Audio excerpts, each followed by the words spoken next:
আসমানের খুঁটি হচ্ছে ইলম, আর ইলমে দ্বীনের খুঁটি হচ্ছে হযরত উলামায়ে কেরাম। সুবহানাল্লাহ। আসমানের খুঁটি ইলম, আর এই ইলমে দ্বীনের খুঁটি হচ্ছে উলামায়ে কেরাম। অর্থাৎ উলামারা যতদিন দুনিয়াতে আছে ততদিন আসমান ঠিক থাকবে, জমিন ঠিক থাকবে। উলামায়ে কেরাম যখন দুনিয়া থেকে চলে যাবে, আসমানও স্থানে থাকবে না, জমিনও স্থানে থাকবে না। আগের যুগে পয়গম্বর আলাইহিস সালাতু ওয়াস সালামরা ইলমে দ্বীনের ধারক বাহক ছিলেন। তাদের জন্য পূর্ব দিগন্তে সূর্য উঠেছে, পশ্চিমে ডুবেছে।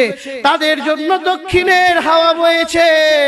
তাদের জন্য নদীতে জোয়ার ভাটা হয়েছে। তার পরবর্তীতে সাহাবায়ে কেরাম, তাবেঈন, তাবেঈন, আইম্মে মুজতাহিদিন, সিদ্দিকিন, সালেহিন, বুজুর্গানে দ্বীন। এরপরে বর্তমানে হযরত উলামায়ে কেরাম বর্তমানে বহাল আছেন।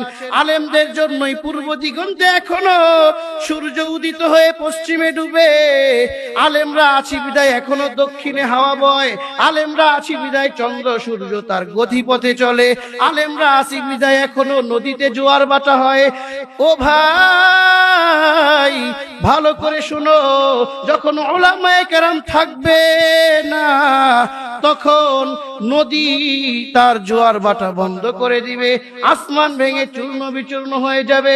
উলামায়ে কেরাম যখন থাকবে না, আল্লাহ তাআলা কিয়ামত করে পৃথিবীকে ধ্বংস করে দিবে। ঠিক কিনা বলেন?